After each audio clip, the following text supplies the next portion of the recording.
waaw yow maa ngi pare après woo ma après bu match Moussa Ndiaye woo ma guddi allo kooku da ngaa jum de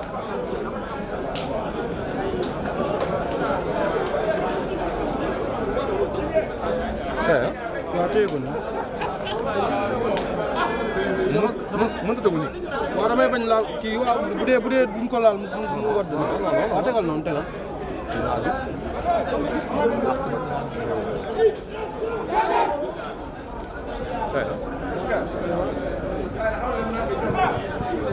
asalaamaaleykum mbokki téléspectateurs yi nga xam ne ñu ngi bàyyi xel fi nga xam ne mooy Khombole TV tey seen match bi nga xam ne mooy match deuxième journée ci championnat régional du Sénégal.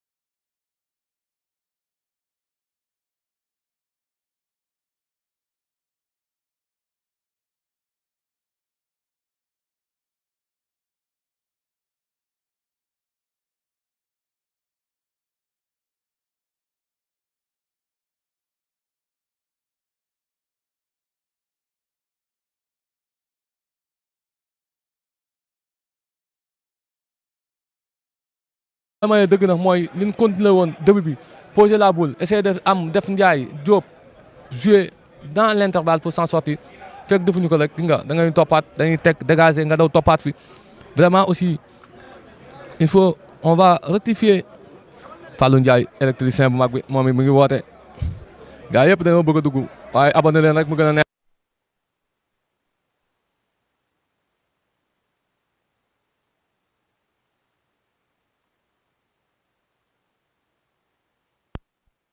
dañ leen ñun ñëpp dina leen may ubbi leen antenne bi bu mi-temps rek ngeen woote en direct kenn ku ne joxe sa xalaat ci li nga gis li nga xam ne mooy premier mi-temps bi ñu jël seen i wax ak seen i kaddu daal di koy analyser jëbbal ko ñi nga xam ne ñu ngi nii seetaan duñu déglu waaye pour l'instant Khombole premier 15 minutes yi dafa débuté nekkoon si match am des occasions ba ñëwaatee ci li nga xam ne mooy deuxième quart d'heure même chose mais pour l'instant jeu bi mi ngi écarté wu bu baax a baax ci li nga xam ne moom mooy Khombole.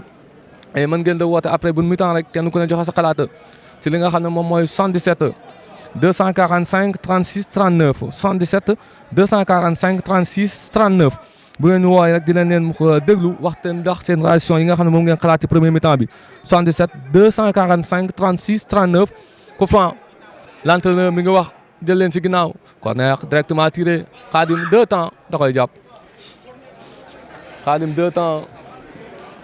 Dégagement, la tête de la défense d'Océan mën ngeen a woote dugg direct ñu waxtaane match bi 77 245 36 39 ñu waxtaane ci match bi nga nekk en direct ak Khombole TV jox ko seen li nga xam ne mooy seen xalaat ci premier mi-temps bi waaye mën na wax ne pour l'instant 38 minutes de jeu 0 but partout entre Khombole et Océan FC. Malgré une nette domination de Khombole mais à chaque fois li des mooy concrétiser li nga xam ne mooy occasion yi en football il faut marquer quand on ne marque pas on gagne pas donc je pense que li ñu doon def ci li nga xam ne mooy match amicaux yi il faut que équipe bi daal di koy reproduire à ce moment-là reproduire dans la mesure où que Khombole a besoin de cette victoire aujourd'hui pour le lancer dans la course la tête dégagement de Talla, mauvais contrôle, récupéré par Youssou. Youssou essaie de jouer en deux temps. Youssou, en deux temps. Youssou, bonne défense. Bonne défense. Nous avons le capitaine aussi, tout rapidement joué par Maslow vers Laïgote. 6 mètres. vraiment trop dese li nga xam ne moom mooy efficacité bi moo des côté Khombole et je pense que on a au moins ça li nga xam ne moom mooy banc de touche bi am nañ fa ay joueurs yoo xam ne nii peut emporter wax naa ko sàng mooy le Djokovic le buteur de la maison Dabar Seye mais aussi la présence aussi du niveau de milieu de terrain on a que Salou Ndiaye aussi et d'autres opportunités qui peuvent apporter du sang pour l'équipe. La tête, récupération, Pape Beye, vers El Hadj Diouf, El Hadj Père Goté. Vous voyez, toujours statique. Morsec aussi. On peut gagner ce match aujourd'hui. C'est une victoire impérative que les Khombolois attendent. Partout, si nous avons diaspora, dans les régions, dans les sous-régions, dans les communes environnantes et dans les villages environnants, pour que nous avons la première victoire de l'ACK, si nous avons le championnat, et bon, trop en station. El Hadj Diouf, Koufran. Il faut faire rapidement les passes. Encore une fois, on salue au passage nous avons un message. di wax ne ñu ngi jéggalu képp koo xam ne ni gisuñu sa message rek c'était juste que concentré wu li nga xam ne moom mooy reportage bi et wax naa ko sànq aujourd'hui li nga xam ne moom mooy diaspora bi dañuy bàyyi xel Badou Ndiaye bi nga xam ne depuis Angleterre ki nga xam ne moom mooy Mohamed Kanté depuis Amérique mais aussi Aline Aïdara depuis Maroc ñoom ñëpp ñu ngi bàyyi xel bu baax a baax a baax ñu ngi bàyyi xel coup franc de Pape Beye la tête de Laye Goté personne aussi da nga koy dañ fekk si bal bi ne dafa gëmm ba muy mbëkk Talla vers El Hadj Diouf qui joue qui remet facilement le gardien pour attirer l'équipe xëccaat équipe bi mu joué ak Khalim Tine Khalim joué ak Van Dijk Khalim joué waat ak Van Dijk aj ko mu jëm ci Pape Beye da nga koy sonal parce que ce tànk bi El Hadj Diouf Youssou vers Pape Beye day changer jeu ba forcément jox ko Marcelo récupérer ko il faut que vous voyez le double d'interception toujours y a personne ci li nga xam ne moom lañ bëgg Marcelo vers kii Pape Samba pour kii mauvaise passe y a un problème trop lent ci li nga xam ne moom mooy au niveau du milieu de terrain wax naa la ko sànq Van Dijk ak kii Ibrahima Seck vers El Hadj Diouf Ibou encore El Hadj Diouf dégagement de Ibou pour chercher Laye Goté un peu en profondeur vous voyez coup franc encore une fois coup franc vous voyez gars yi c'est vrai donc si li nga xam ne mooy match yi il faut que aussi souvent match bu dëgg coup de pied arrêté yi noo koy décanté donc c'est souvent wax naa ko depuis que ni may seetaan match AC Khombole dañuy am ay balles arrêté mais à chaque fois li nga xam ne moo la war a def dëgg liggéey fi bu baax a baax day des et donc je pense que dinañ ko entraîneur bi dina fi bàyyi xel bu baax a baax parce que match bi passé on a presque obtenu li nga xam ne mooy 22 coups de pied arrêté amuñu benn boo xam ne Khombole dugal na ko et je pense que dans ces genres de match ce sont les coups de pied arrêtés li nga xam ne mooy décanter la situation coup franc à la 42e minute de jeu 43e minute de jeu par qui Pape Beye le capitaine l'ancien joueur de Mbour Stade de Mbour Pape Beye le Messi moo teg noonu coup franc bi Pape Beye avec qui avec El Hadj Diouf communiqué il faut essayer de marquer 42e minute 43e minute coup franc bien placé pour lancer Khombole exécuté par qui par Pape Beye coup franc bien exécuté capté doucement par le gardien en deux temps personne par le gardien de but récupéré Océan ñoo joué noonu le numéro 15 numéro 9 bi daal di koy dégagé mu nekkaat li nga xam ne mooy 6 mètres 43e minute de jeu ci li nga xam ne mooy premier mi-temps bi 0 bi partout ci li nga xam ne mooy deuxième journée championnat Sénégal régional ci li nga xam ne mooy deuxième journée bi wax naa la ko sànq mooy première journée bi AC Xombal dafa génnoon ñëw fii tase ki nga xam ne mooy team académie daal di match nii rek moom 0 bi partout waaye démb ki nga xam ne mooy team dafa daan ki nga xam ne moom mooy waa équipe la Ngaparou bi benn bal si dara donc ñun forcément là on a besoin de cette victoire. La victoire est obligatoire aujourd'hui pour relancer dans la course pour être pourquoi pas première ci li nga xam ne mooy poule bi. Dégagement la tête de Talla en touche la tête de Talla en touche.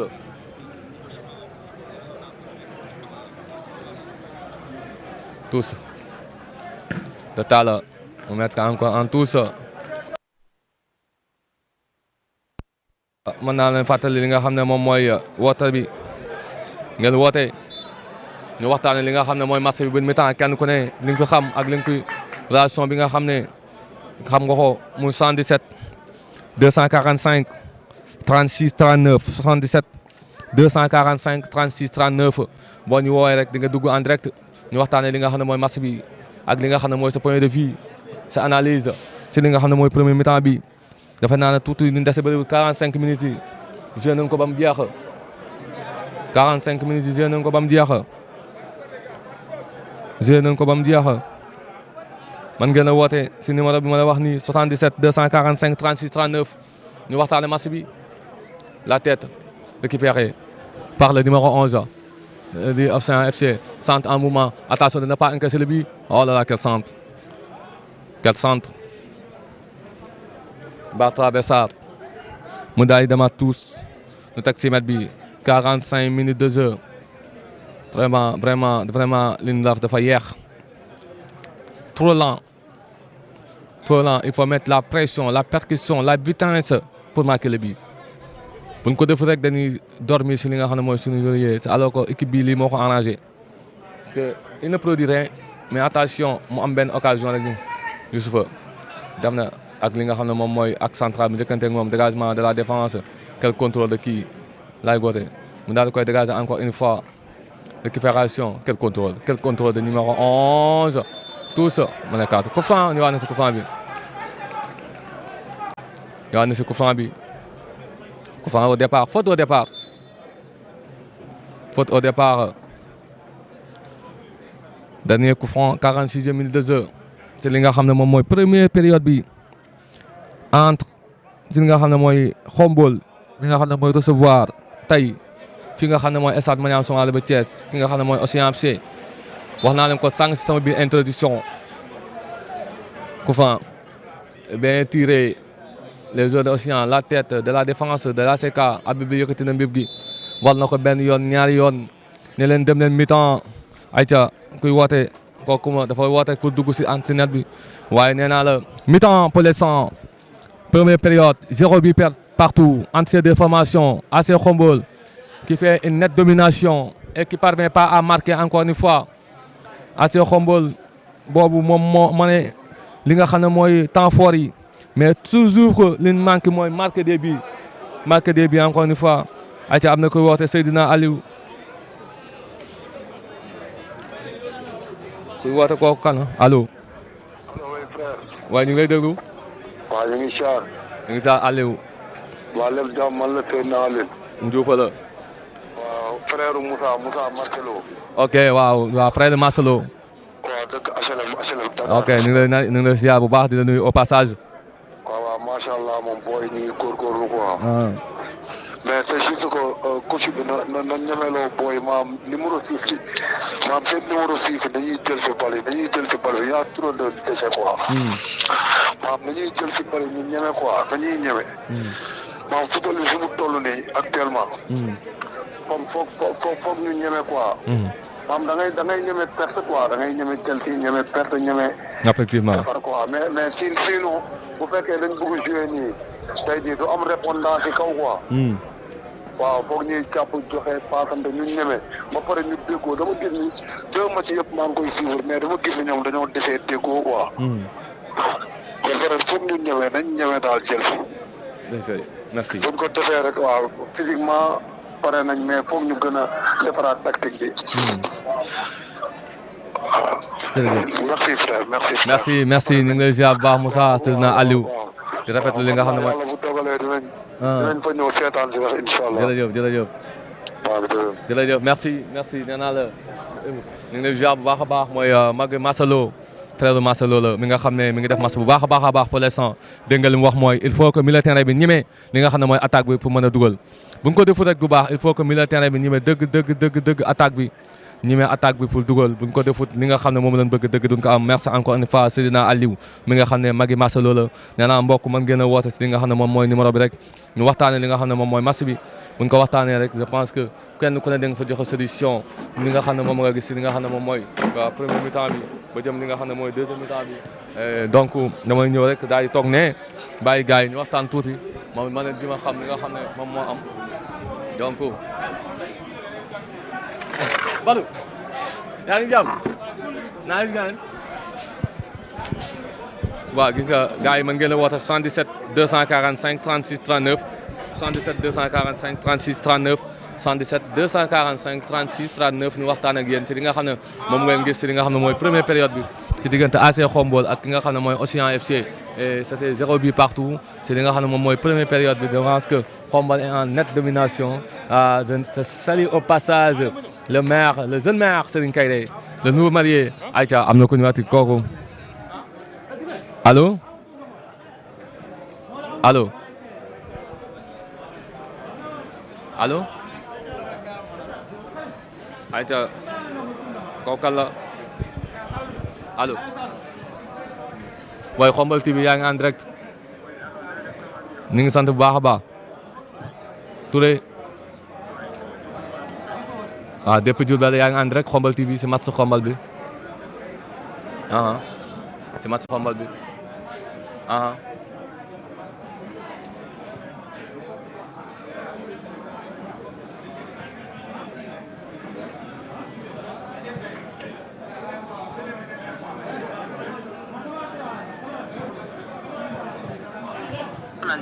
waaw parce que loo xam nga loo def ci joué dafa mel ni. waaw parce que dama déggee woon seen entraînement yi ak ni ñu ko doon coowee mais booy xool militaire bi entre le militaire le relais et la défense bi du moins.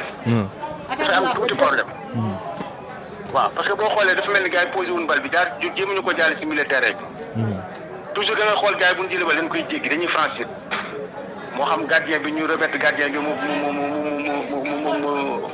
yóbbu bal bi jël militaire bi moo xam ni défenseur bi jël militaire moo xam latéral bi jël militaire xam nga yooyu dafay mel ni militaire bi seen travail entre la défense ak pour yóbbu bal bi si offensivement dafay des te loolu nag li koy def xam nga lu koy def waaw il faut que ñun dañuy revenir à ne ñemee comme am na benn intervention léegi depuis ASLM waaw il faut que ñu ñemee nag dañuy ñemee poser bal bi ba pare nag dafa des pression quoi dafa mel ni équipe bi ñi leen team amul benn pression dañoo libre faire ce qu'ils veulent dafa mel ni. waaw lenteur bi gis nañ ko. waaw loolu nag il faut ñu travailler ci bu baax a baax. waaw loolu daal laa gis mooy diggante milieu terrain bi ak défense bi bon maanaam relais bi daal diggante la défense ak milieu terrain bi pour jëm ko yóbbu attaque bi dafay des. ci kaw. bi si des dafa mel ni précipitation maanaam dañuy njëkkante. vitesse bi. waaw dañuy njëkkante. voilà loolu daal na si entraîneur bi travail baax ba ak seen emplacement yi parce que da ngay am ay balles arrêtées du ko exploité. voilà kooku ñu bàyyi si xel bu baax a baax.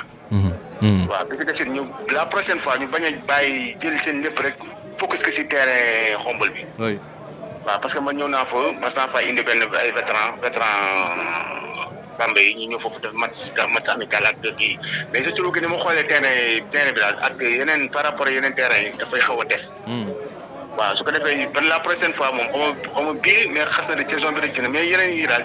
di jéem a découvrir di jéem a génn pour découvrir yeneen zones yi yeneen étendues yi. waaw loolu da ciy baax trop. merci. voilà ñoo ngi ñaanal suñu la prochaine journée suñu borom matal travaux yi ba ñoo seetaan si ko foofu incha allah rabbi. jërëjëf. voilà merci beaucoup. merci Touré ñu ngi lay ziar depuis fi nga xam ne moom mooy Diourbel.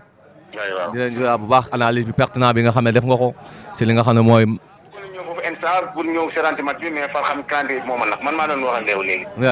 ok. waaw jaajëf. merci am na solo ci li nga xam ne kii nga xam ne mooy woote defe naa la gars yi ñu ngi bàyyi xel bu baax a baax allo. oui. ma la Mbërgu Ndiaye xay gi. Mbërgu maa lay ziar. défenseur de xëy gi attaquant de xëy gi. waaw maa ngi nii de. ah c'est. acca muy ko ñu ngi lay déglu bu baax. match bi. ba seetlu la quoi. mooy am fixe nañ amul quoi attaquant de pointe bu efficace. parce que occasion yi am bari na te réalisé ñu ko. war na war a ñëwee dem jëli bal. jël seen responsabilité football da ngay jël seen responsabilité. loolu it ñu wax ak ñoom quoi. oui. ñu jël seen responsabilité loolu laa amoon si li ma wax. merci merci Mbargou merci nee na il faut ñu jël responsabilité yi. acca allo. oui salaamaaleykum. maaleykum salaam. waaye El Hadj man la Serigne Bara Niang. Serigne Bara maa ngi dal gi maa lay ziar. ça va yaa ngi ci jàmm. l'ancien défenseur de l'AS Espoir de Guinaw Rail. effectivement waaw maa ngi suivre match bi de près mais aussi. man je vois que ni quelques changements rek. xam nga mën na basculer lu bari.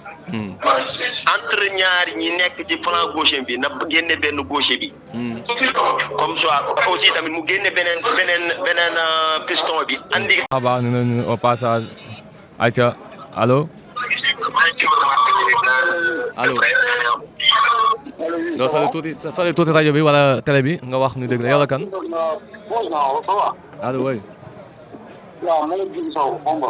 Jili maa ngi lay nuyu bu baax a baax. ñu ngi sant bu baax kay. bon man nag équipe bi bon mu ngi joué ñu ngi mais problème bi mooy. système bi ñuy joué moom moo lii quoi moo défensif. si suuf dafa war a soo défensif dañuy arrivé. ba pare attaque bi. yaa ngi ko koy deux attaquant rek ba pare nga teg benn booy bi sant la moom couloir la suuf couloir la. oui li ko waxee de man boo ko waxee suuf mais nga système bi dafa ko ne yaa ngi ko war a ñëw. boo xool booy yi am deux attaquant de pointe. le métier parce que système bi ñuy joué loolu la laaj. centre bi yooyu noonu di nga am jeu de taille quoi bu koy jël. bu baax nag côté bi côté boobu di jël profondeur loolu mën na ko boole. mais mënoo jouer système bi ci teg booy bi booy jëm xaw ma.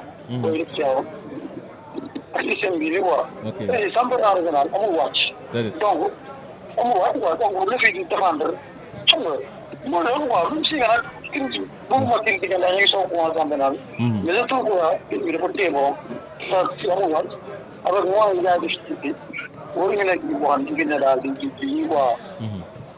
match bi voilà quoi ça a gagné match bi ça a gagné. ça a gagné oui. waaw merci waay. merci Diri yow defe naa boo waxee ci football gars yi dinañ la nangul ndax c'était un grand joueur. et vraiment ngeen ñu seen internet yi nga xam ne ñu ngi woo direct fi nga xam ne mooy Khombole TV si li nga xam ne mooy match bi dox si diggante Océan FC ak AS Khombole pour l'instant premier mi-temps 0 but partout en cette de formation. ñoo leen am allo kooku daw na.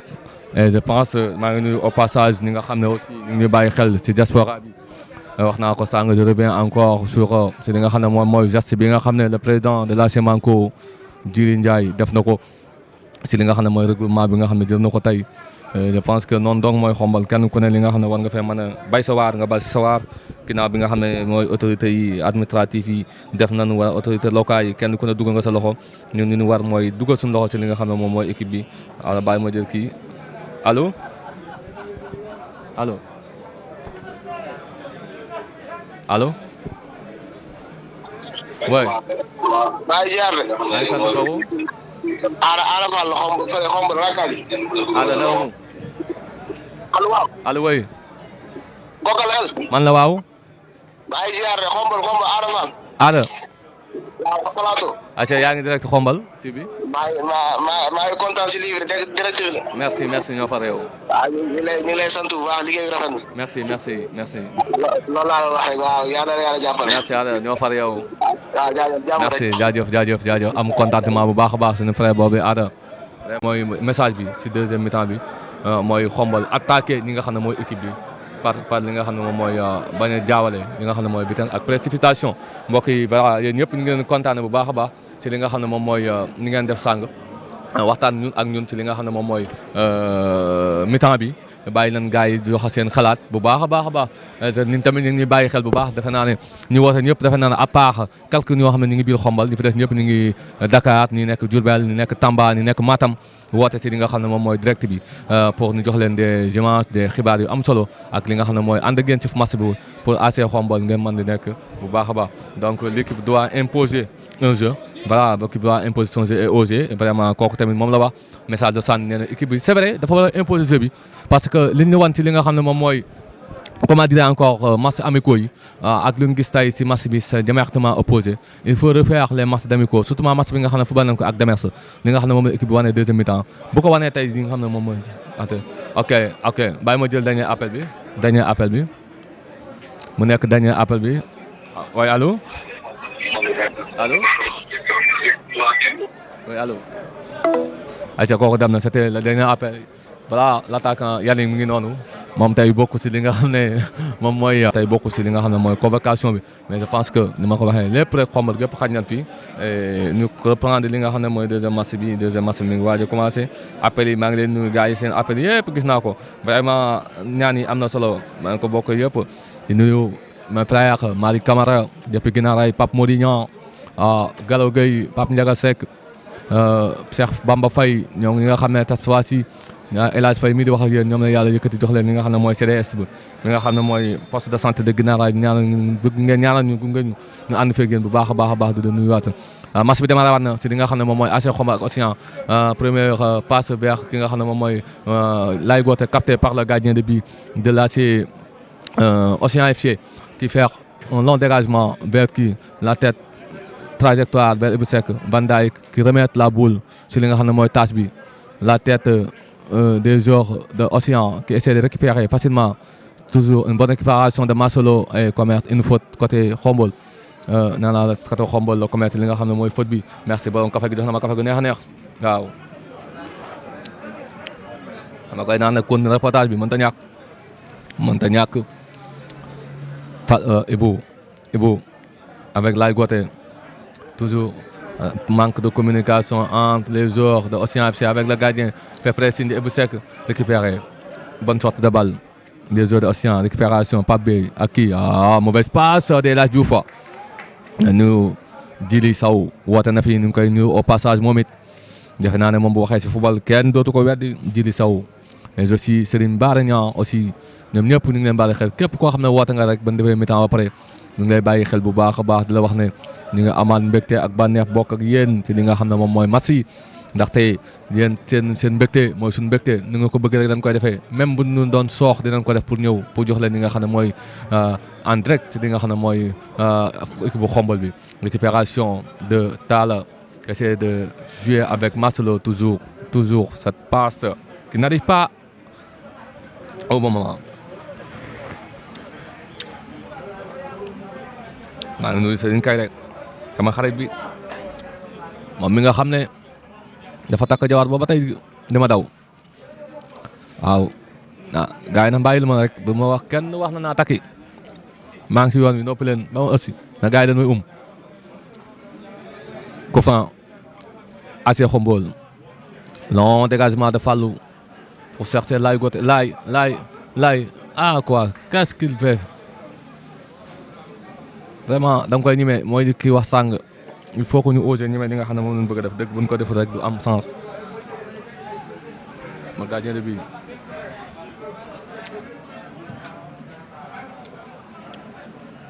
la tête de Van Dijk pour Youssou récupération il y a faute des joueurs d'Océan sur Youssou c'est li nga xam ne am na ni may interpréter di laaj bon c'était juste que pour vous faire comprendre que deuxième mi-temps bi je pense que l'entraîneur voulait faire du 109 maa ngi gis ki nga xam ne mooy Pape Ndiaga Seck mi nga xam ne moo nekk administration bi dem di def changement je sais pas kan mooy dugg je ne sais parce que li nga xam ne moom mooy banc bi y a Khaly Mbaye mais aussi y a Salim Ndiaye mais Mor Seck aussi ñoom ñëpp ñu ngi si banc bi peut-être vous voyez gis nga bal arrêté yi dañ koy moomee chaque jour El Hadj Diouf qui récupère El Hadj Diouf qui essaie de jouer El Hadj Diouf attention bonne protection li nga xam ne moom mooy défense su Océan bi jouer en deux temps avec le numéro 17 avec Ibou qui contre par l'autre position Youssou attention contre-attaque des joueurs bonne défense de Van Dijk joue à terre arbitre bi nee na ko day jouer récupération par les joueurs dégagement arbitre jeu à terre jeu à terre jeu à terre Assane yow na ngi fenn ni SFO Dabax Seye Saliou Ndiaye ak Xali Mbaye ak ki nga xam ne mooy Bari ñoom ñëpp ñu ngi SFO ki nga xam ne mooy Bandaay moo daanu noonu nekk tëdd noonu da koy xool 4 minutes de ci deuxième mi-temps bi vraiment tout est possible cet après-midi et cette victoire qu'on tant cherché depuis ci li nga xam ne moom mooy ouverture championnat régional Khombole première sortie mu def li nga xam ne mooy 0 bi partout ak ki nga xam ne mooy académie team tey aussi moom moo ñëwaat tey du jouer ak ki nga xam ne moom mooy Océan FC ñu fàttali que nag ki nga xam ne mooy AC Khombole moom moo recevoir na ndaxte suñu terrain bien di terrain municipal bi dafa am quelques réglages yu ñu fiy def rek incha allah bu ñu ko defee ba pare rek di ngeen amaat match bi bu baax a baax match yi nga xam ne Khombole dina fa continuer de recevoir incha allah te nañ ne wax nañ ni li nga xam ne moom mooy 3e journée bi Khombole dafay recevoir Aliou Aïdara maa ngi lay nuyu dépp Maroc sama xarit bi maa ngi lay nuyu Abdoumar Cheikh Abdou Khader on a joué que 5 minutes de jeu 5 minutes de jeu maa ngi nuyu vraiment Baye Ndiaye gars yi daal ñëpp maa ngi leen ziar ci li nga xam ne moom mooy commentaire yi kontaan naa fi si commentaire yi waaw yaa ngi seetaan bu baax a baax ñu ngi seetaan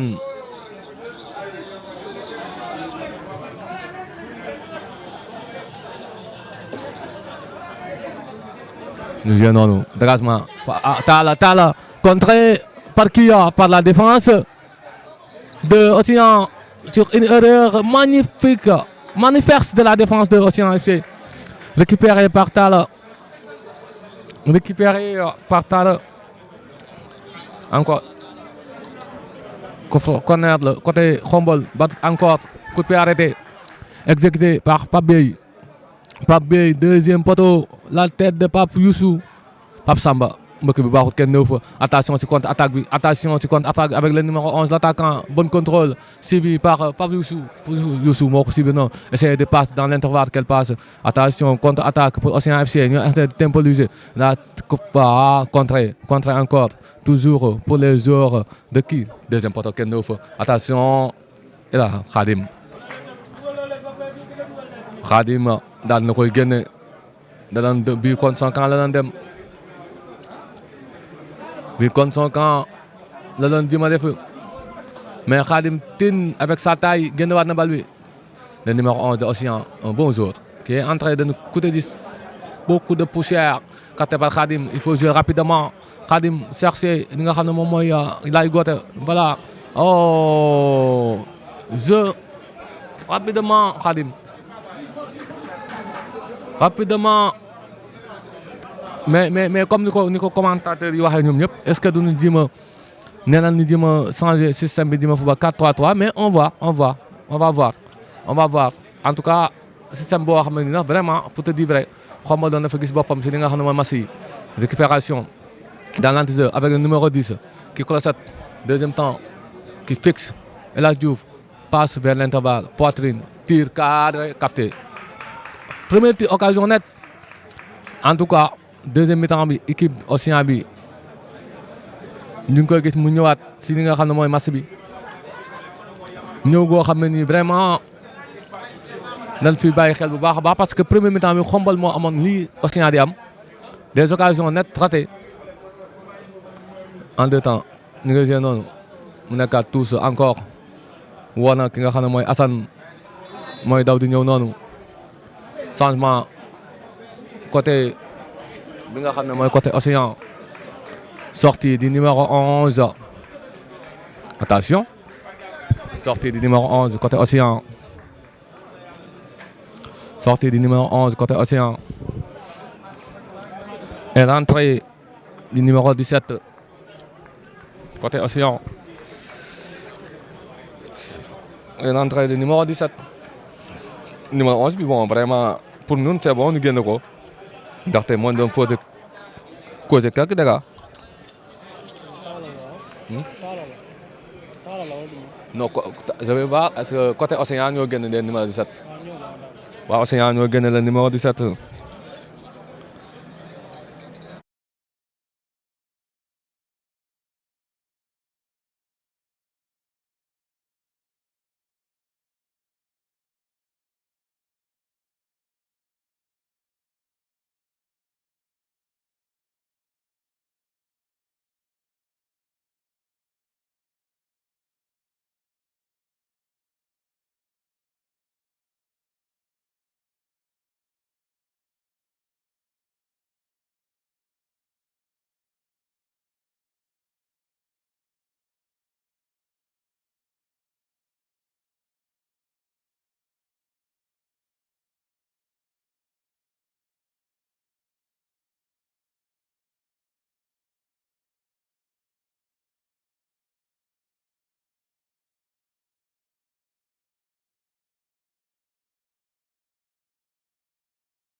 Vraiment, coup franc coup franc le côté Océan. Coup franc bien placé, mais faites très attention.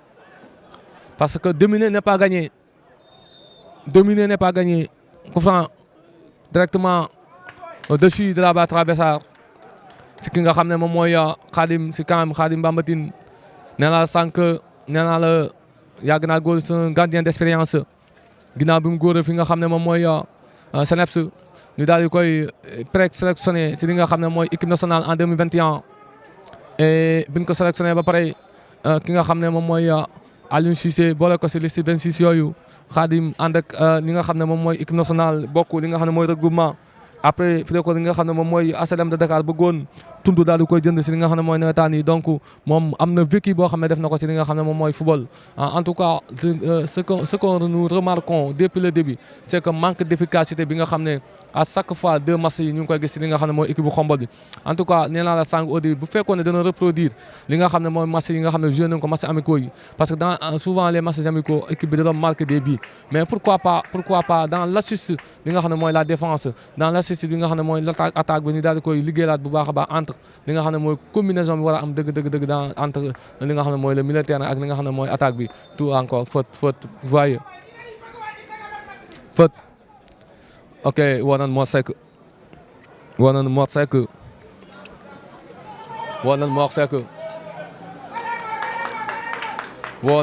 l'entrée Wanan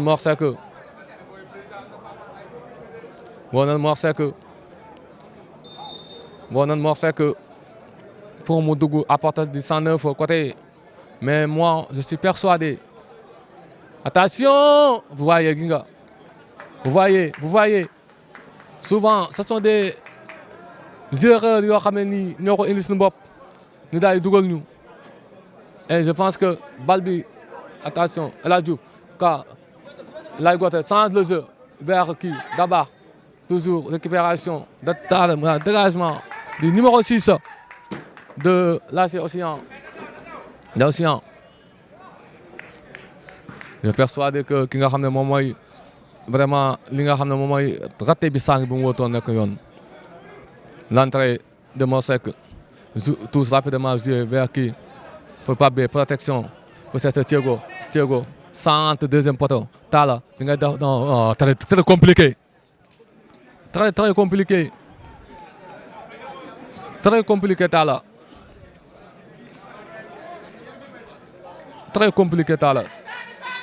Amotrine wàcce ko joué geste bu difficile. C'est très difficile sortie de El Hadj Diouf l'entrée de Mor Seck encore une fois Dabar mooy dem côté gauche moo dem côté droite voilà en porte du 109 avec la vitesse.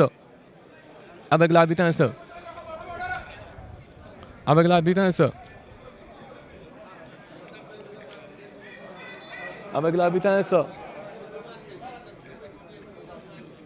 Non dégagement.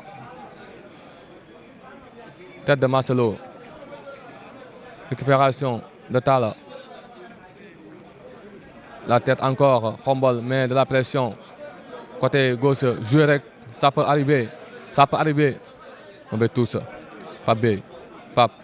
Qui joue avec qui? Avec Talla. Bon passe de Talla vers Marcelo. Centre en mouvement de Marcelo. Marcelo. Il y a personne. Encore une fois. L'arbitre bi tiré.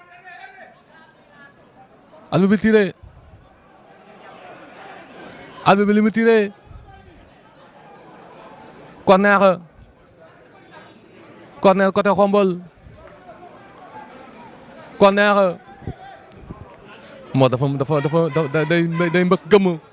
Occasion Marcelo en tout cas Marcelo moom mu ngi libéré masam.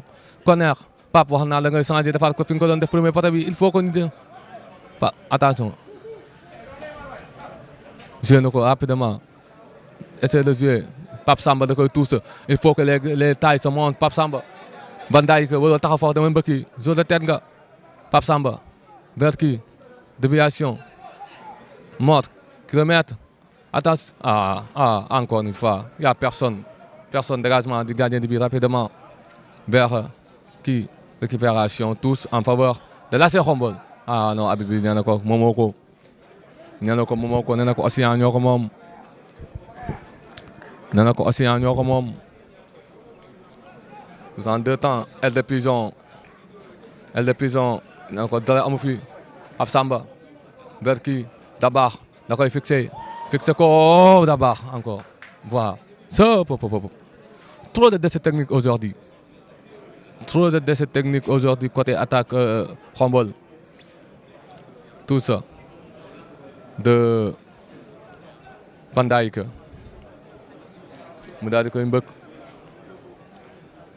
mu daal di dem tout ça. Et pour l'instant, les Khombolois sont patients de voir le but. La première victoire de l'AS Khombole. Même le gars est patient de le faire. Et vraiment, on sent net que il y a manque d'efficacité devant les buts. On sent net ce manque d'efficacité devant les buts. Tout ça. On gagne du terrain côté Océan. Nous avons gagné tous du terrain, d'avancer. D'avancer. Tout ça. Bu ko teg loxo yi génne fi loxo yi Van Dijk jël sa temps nga joué ak kii mauvaise passe de Dabakh ñëwaat na si biir récupéré centre en mouvement Khadim da koy jàpp joué rapidement mais loxo bi nga koy joué oh là là loxo bi nga koy joué Khadim loxo bi nga koy joué dafa dër loxo bi nga koy joué oh loxo bi nga koy joué rapidement Khadim loxo bi nga koy joué tout ça pour Océan attention le numéro 8 ba ko koy may sa intervalle bi lay passe waaye vous voyez joxaat nga ko bal bi Pape Matar Pape Samba joué na ak nga xam ne mooy Talla avec tout ça pression mettre la pression tout ça qui met en tout ça pour qui deuxième match ba Khombole ci li nga xam ne mooy championnat régional encore une fois 0 but partout entraînement formation tout ça vers Pape Beye joxo vers Morsek benn protection Morsek récupération protection mondiale avec le numéro 15 de Océan qui garde la boule tout ça récupération une deux encore une fois Laye Gothé vraiment on sait rien pour l'instant Habib nee na dara joué leen essai de pied de Assane vers Khadim dàq na leen dem leen si kaw mu changé jeu bi complètement Dabakh récupéré par Pape Beye ak kii mauvaise passe récupéré toujours pour Assane au niveau de l'entrejeu qui change complètement mais toujours bonne défense des joueurs de Océan bonne défense des joueurs de Océan da lay fixé Ebou bonne défense encore de Ebou Talla jox na ko longue passe kii dégagement en tout cas on sent que attaque bu tax ñuy wax moo amut attaque ba faut te dire vrai vraiment c'est ça l'attaque est trop faible pour l'instant aujourd'hui faible vraiment récupération des joueurs de Océan bu leen ko may loolu merci bonne défense Assane récupéré na ko joxaat na ko Marcelo joué na dans l'intervalle quelle passe de Marcelo Pape Beye day débat waaw téléphonique quelle défense une récupération toujours récupéré par les joueurs de Océan da koy dóor à côté une frappe à côté joueur daan waat na joueur Océan daan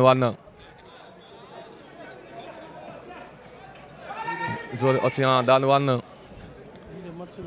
il voulait casser le rythme c'est vrai parce que Khombole avait net l'occasion de marquer des buts 42 minutes de jeu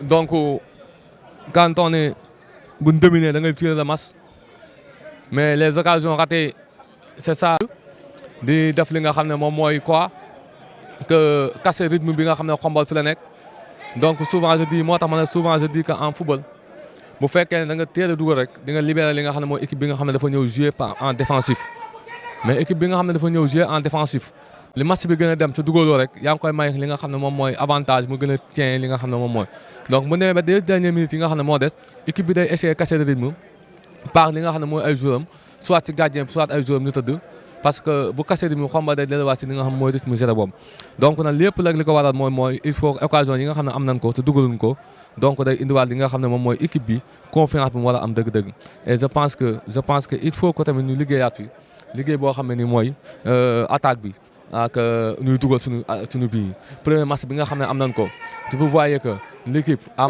manqué beaucoup d'occasions si li nga xam ne moom mooy xanaa dernier tiers bi boobu tamit mën nañ fa équipe bi nga xam ne tamit tey gisaat nañ ko li nga xam ne mooy attaque bi aussi manqué waat na des buts yoo xam ne nii ce sont des buts faciles à marquer surtout ki nga xam ne mooy Laye Gothé li nga xam ne occasion bi nga xam ne mujj ñu ko am donc je pense que li nga xam ne moo téye Xombol dëgg-dëgg Xombol mi ngi football Xombol mi ngi produit du jeu mais Xombol li mu dese dëgg mooy li nga xam ne war na ko def mooy marquer des buts te pour que marquer des buts il faut avoir des occasions Xombol a des occasions mais Xombol parvient pas à marquer donc ñu ñëwaat tuuti si li nga xam ne mooy direct bi ñu ngi leen di gërëmaat di nuyu ñi nga xam ne ñu ngi seetaan depuis France fi nga xam ne moom mooy président Djily Ndiaye ànd ko ki nga xam ne mooy Assane Nayel ak ki nga xam ne mooy Jos mais aussi depuis l'Angleterre ki nga xam ne mooy Alabadou Ndiaye Amérique Mohamed Kanté Maroc ki nga xam ne moom mooy aussi Aline Aïdara ñoom ñëpp ñu ngi leen di seetaan ñu ngi leen di gërëm parce que ñu ngi jox ay conseils ñu ngi seetaan depuis lors dégagement des eaux de l'océan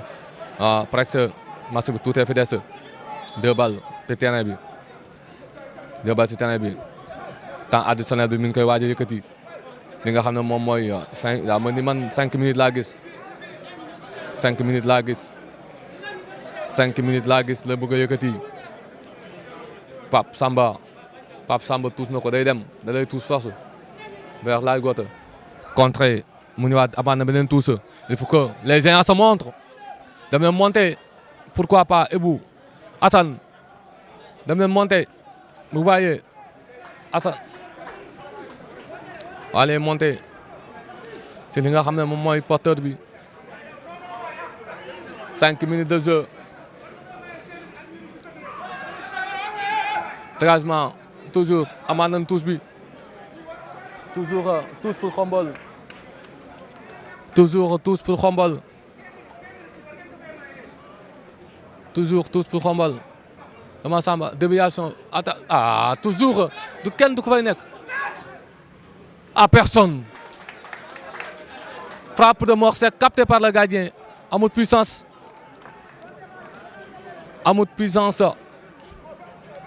gardien bi jàpp na ko dégagé na ko moom it mu jëm suñu camp mettez la tête nga remettre ko rectile merci Ibrahima merci. Oh là là très bas gardien bi joué na noonu le gardien de Océan jàpp na bal bi tëdd moom il n'y a pas suivi leen ko attention mbëkkal ko mu jàpp mu daal joué Pape Samba Khadim dégagement de Khadim Bamba Tine long dégagement récupéré par qui les joueurs de Xombol Talla vers Mor Seck Mor centre en mouvement, il n'y a personne. Tête de Daba à côté. Raté encore. Raté de Dabar. Centre de Mor Seck. Je disais à chaque fois, moi, l'efficacité devant les billes. Chaque fois des occasions manquées encore une fois de le buteur Dabar Sey. Changement de jeu de Talla Gningue vers Talla à qui Mor Seck contrôle, centre en mouvement, tête de Dabar à côté. Toujours ce manque d'efficacité devant les billes que nous sommes entrés au moins qu'on doit régler avant notre prochain match.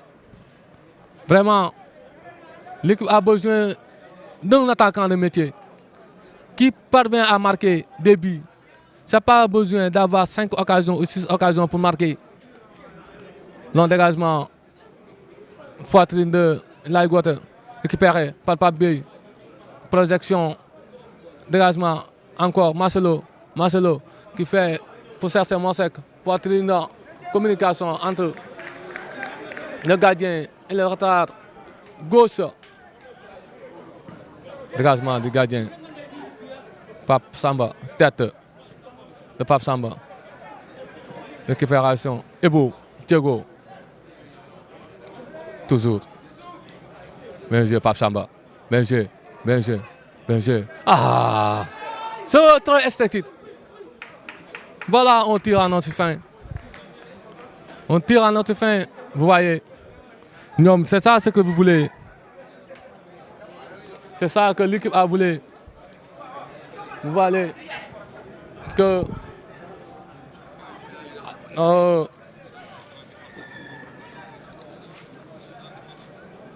on a trop manqué. Trop de buts manqués. Pas d'efficacité devant les buts. Et ça, vraiment, ce sont des choses à régler. Tête. Van Dijk, Mounioua non. Ebou. Attention, attention, Ebou. Ne pas jouer avec Ebou. Crois que pas barbare, mais c'est ça. Je vais faire tout ça. Là, côté. Vers récupération. Tala. Papé. Ah, Papé, contrôle Baron. Tala. À qui? Ah, obtient un coup franc, c'est ça. Dernier coup franc. Il fait la passe avec mon frère Belmo Sectala. Il gagne trop de balles. Il faut que les tailles se montrent. Il faut que les géants montrent. 49 minutes de jeu. 49 minutes de jeu. Coup franc pour Khombole. Pas bien tiré. À côté, personne. Vous voyez. Encore une fois, il faut que l'entraîneur travaille sur ses coups de pied d'arrêté. C'est ça. On ne peut pas concevoir 2 matchs consécutifs avec ces coups de pied d'arrêté. Plus de 30 coups de pied d'arrêté. On parvient à le faire. Donc, c'est une leçon à travailler en base sur ces coups de pied d'arrêté. Vraiment, manque d'efficacité. Mais l'équipe a bien joué aujourd'hui. Ils ont livré un bon match.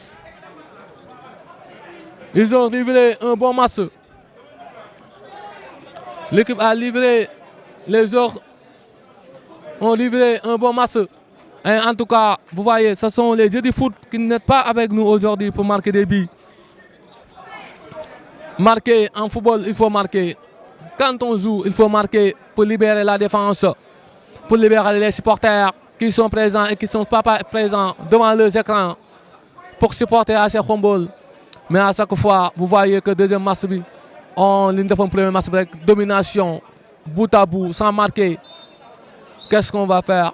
Donc je pense que l'entraîneur il va prendre note pour que notre troisième match que va recevoir à Khombole. Et pour l'instant, c'est la fin de cette rencontre qui oppose AC Khombole et Océan FC. 0 but partout entre ces deux formations. Deuxième match consécutif. Deuxième match nul. Donc supporter de la jox. Donc deuxième match. Bàyyi ma ñëw jox ki nga xam ne mooy supporter yi ñu ñëw président Talla match bi tey il faut l'international Talla Ndiaye qui était venu supporter ñi nga xam ne moom mooy jeune yi Talla match bi. Domination, toujours manque d'efficacité devant les buts. Ah vraiment Aladji man moom bon à la fin moom je comprends plus quoi parce que da ngay mën équipe war ko gañ doo ko rey tey loolu moom bon du compte supporter yi kontaan nañu si li séerase bi kontaan nañu parce que tamit ay match yoo xam ne yu yomb la équipe bi c'est prenable équipe bi gars yi bu ñu ko dóoroon tey 4 wala 5 kenn du werante te championnat lañu joué tey ñoo recevoir c'est normal ñu soxla 3 points gagné ko mais bu ñu ñëwee ba match yi tamit mënuñu gagné donc di jëlee 1 point ça va être compliqué pour équipe bu bëgg jouer monter. Je suis vraiment désolé mais bon des na lu bari yu ñu war a defaat de.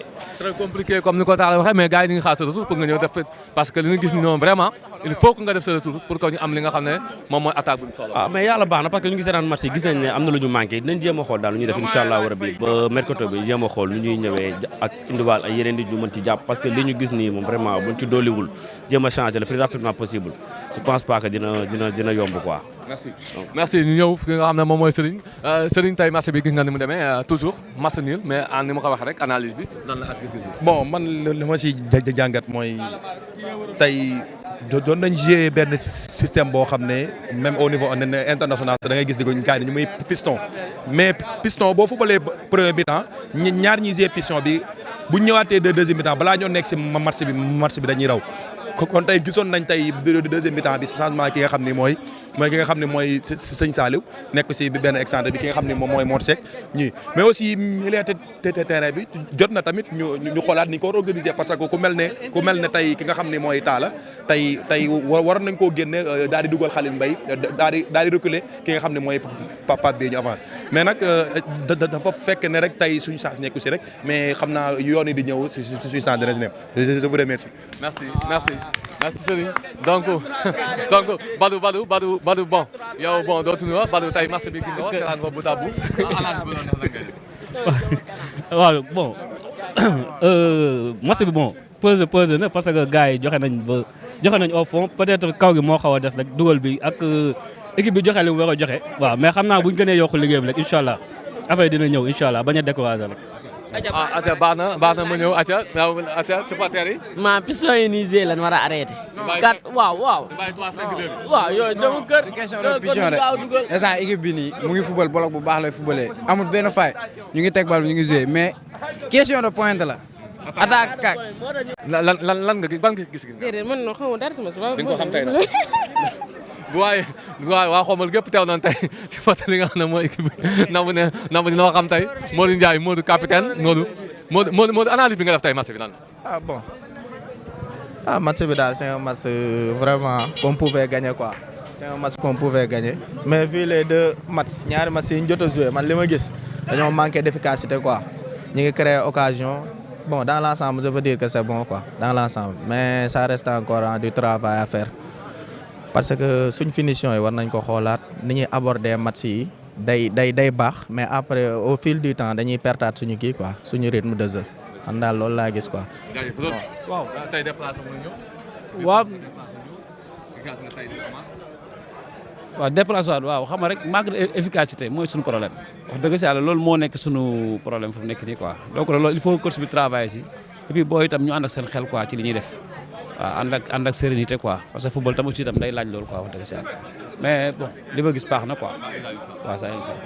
waaw jaajëf gars yi gi ngeen tey ni nga xam ne ñoom la supporters yi def tey daal di ñëw fi nga xam ne moom mooy stade Maniang Soumaré de Thiès pour li nga xam ne moom mooy supporter li nga xam ne mooy équipe bu Xombol bi tey mu nekkoon deuxième sortie bi tey doon tase ki nga xam ne mooy Océan FC defe naa ne ni ko gars yëpp analyser mooy ñaari équipe yi je pense que les deux premiers matchs c'était un match à gagner ce sont des matchs à gagner mais aujourd'hui gis nga ni ko ñëpp waxee rek mooy les dieux du foot n'étaient pas avec nous pour marquer des buts donc di leen wax rek je pense que nañ gën a liggéey si li nga xam ne moom mooy devant les bi attaque bi